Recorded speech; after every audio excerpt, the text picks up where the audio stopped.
সম্মান একবার চলে গেলে আর কখনো ফেরত আসে না। আমার আপনি আটকেন, তাতে বরং আপনি অসম্মানিত হইবেন।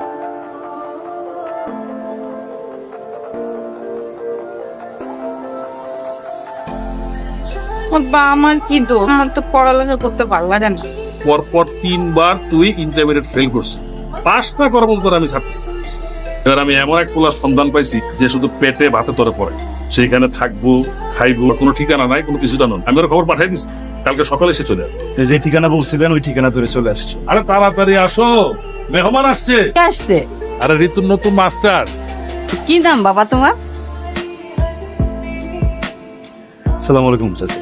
ওয়ালাইকুম আসসালাম। আমার নাম রায়হান। খুব ভালো ছেলে, ডিগ্রি 2nd ইয়ার। ওর শুধু একটাই কাজ, নিজে লেখাপড়া করবে আর তোরে লেখাপড়া করাবে। তাহলে বাকি কথা পরে বলবো না। যাও মা, ফটো দেখা। আমার মাইয়ার কাছে টিকতে পারলে হয়। ও সরি সরি, এটা কোন ধরনের ফাইল দেন? আমার না বুঝছেন এই পড়াশোনার কথা শুনলে খালি মাথাটা কেমন কেমন। তার বাবা অনেক বিশ্বাস করে আমার এই জায়গায় আছে, আমি তার বিশ্বাস নষ্ট করতে চাইতেছি। আপনি দয়া করে একটু পড়েন। এ হেরে চায়ের মধ্যে তো থুতু দিছিলাম, মনে করছিলাম আমার কাপ, এটা মনে করে একটু থুতু দিছিলাম। এটা করলেন কি আমার বই থেকে ফেলে?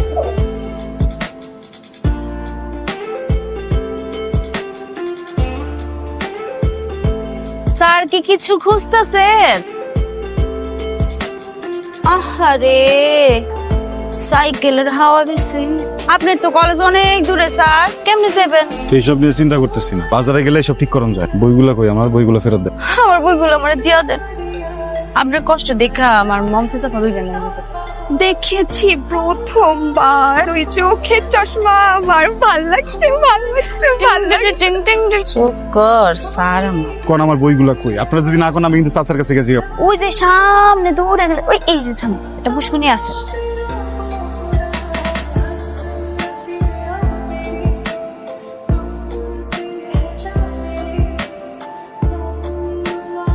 তুই কি আমার পছন্দ হয় না? আপনি অনেক উদ্ভট কাজ টাজ করবেন, আমার কিন্তু দাঁড়াবেন। যে কাজের জন্য আমি আসছি সেই কাজটা করেন। আপনার মতো বহুত আইছে আর গেছে, দিনের জন্য টিকতে পারেন। আমি ঋতু বলতেছি আপনি টিকতে পারবেন। এই পোলার অসুবিধা কি? এত ঘাউরা কেন? এটা ভাগাইতে পারতেছি না। এদিক দিয়া আমি কি করছি জানো? আমি যে ফুফাতো ভাই আছে না শফিক, ও আইতাছে, আইসা এমন সিস্টেম দিব তোর বোনটা ভাইটা যাইবো না, ওর ঘরে যাইবো। আরে তুই কি হয়েছে আম্মা? মাস্টারের খাউনটা দিয়া বিষ আছে, বিষ বিষ থাকলে খাওয়ানোর মধ্যে বিষ মিশায় ওই বেহা নির্লজ্জ মাস্টার রে মাইরা ফেলাম। পড়াটাই কিন্তু খুব ভালো, সহজ সরল। এই যে জ্বর আইসে ঘরে পড়ে আছে, আর সাথে যদি তুই উল্টা পাল্টা কিছু করছো, আমি করলাম তোর বাপের কয়ে দেবো। এই যে নেন আপনার খাবার। অন্যের অন্ন নষ্ট করার কোনো মানে হয় না, বুঝছেন? আপনি একজন নির্লজ্জ মানুষ সেটা আমি বুঝে গেছি, কিন্তু এত নির্লজ্জ সেটা বুঝিনি। আপনি কালকে চলে যান। যান স্যার, যাবেন না? না, আপনি আসলে একটা বেহায়া, আপনি আসলে বেহায়া, আপনি একটা নির্লজ্জ মানুষ। আপনার লজ্জা শরম নাই, জীবনে হইব না। একটা কথা কি জানেন তো, অন্ন, বস্ত্র, বাসস্থান, শিক্ষা আর চিকিৎসা এগুলো হলো মানুষের মৌলিক অধিকার। এখানে থাইকা আপনারা পরে আমিও তো পরিশ্রম, আমি ফাও খাইতেছি, পরিশ্রমের খাও। এই না পান্তা ভাত খান।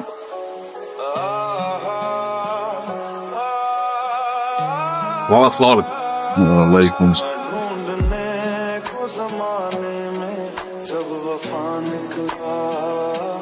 বিহারা শুরু তো মাশাআল্লাহ। আসসালামু আলাইকুম। আদব কেদাও জানা দেখি। আমার আপন ফুফাতো ভাই। আমি 3-3বার মার্ডার অ্যাটেম্প করেছি, মানে 3-3টা খুন করার চেষ্টা করছি, কিন্তু পাই। কারণ আপনি যদি আমার একটু দোয়া করে দেন, একটা জাস্ট একটা খুনও যদি আমি করতে পারি আমার হবে। একটা খুন, সেই শুনুন না স্যার, একটু দোয়া। দোয়া একদম খেয়াল লাইফের মধ্যে এলাকা ছেড়ে যাবে। আপনার এই সময় আমার ঘরে কেন হয়েছে? আমি না কোনোভাবে এই সূত্রটা মিলাইতে পারতেছি না। আপনি রুমতে বাইরন করতেছি। আচ্ছা থাক, আপনার কিছু করা লাগবে না, আমি করতেছি।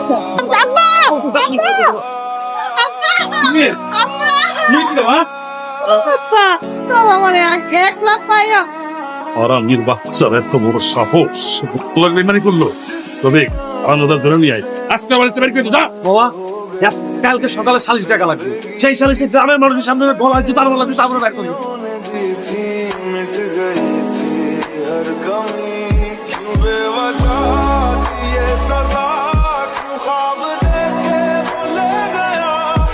ये जो हम लगे सितम साब ऐसे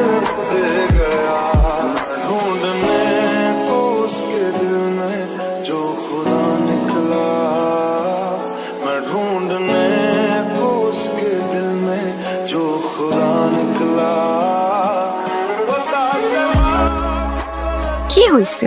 কি শরীর খারাপ নাকি মন খারাপ? আমি মনে হয় অনেক বড় একটা অন্যায় করে ফেলছি রে। এই মানুষটারে না এতটা অপমান অপদস্থ করাটা উচিত হয়নি। দিন শেষে তো তুই জয়ের হাসি আসছিস। দিন শেষে না আমি আসলে হাইরে গেছি। মানুষটারে কত মারলো সবাই মিলা, কত কিছু করলো, কত কষ্ট পাইলো। একবারের জন্য কিন্তু কয় নাই যে সে নির্দোষ, তার কোনো দোষ নেই। আসলে অনেক খারাপ একটা কাজ করে ফেলেছে। আপনারা হারাইতে গিয়া নিজে পরাজিত হয়ে গেছে। আমি আসলে বুঝতে পারি নাই, আমার বোধ শক্তি, বিবেক বিবেচনা সব চলে গেছিল। অনেক বড় একটা অন্যায় কাজ করে ফেলছি আপনার সঙ্গে।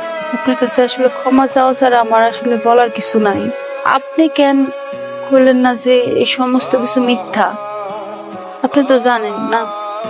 আপনার বলা উচিত ছিল, আপনার প্রতিবাদ করা উচিত ছিল। আপনি কেন সত্য ডাক করলেন না? কারণ এই সমাজে কেউ সত্যের পক্ষে না। আমার মার বেলা এড়িয়ে ছিল কি হয়েছিল আপনার মায়ের? এক বুক সংগ্রাম নিয়ে আমার মা আমার মানুষ। আমার ফেরি মালিকের নাম ছিল কালু মিয়া। একদিন হঠাৎ মায়ের চোখ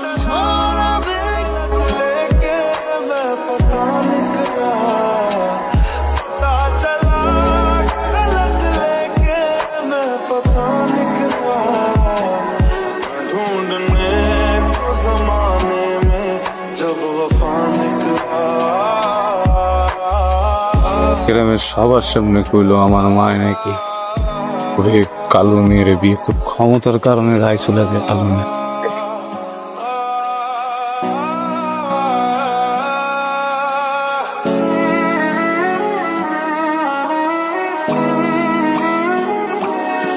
जिसके आने से मुकम्मल हो गई थी जिंदगी, दस्तक खुशियों ने दी थी मिट गई। যে এত যন্ত্রণা, এটা তো আমি কোনোদিনও বুঝতে পারি নাই। এগুলো আমার নিজেরই অনেক খারাপ লাগতেছে। হ্যাঁ, চলেন। কই আমার কারণেই তো আপনার সম্মান গেছে। আপনার সম্মান ফেরত আনতে চলেন। সম্মান একবার চলে গেলে আর কখনো ফেরত আসে না। আমার আপনি আটকে আন, তাতে বরং আপনি অসম্মানিত হবেন।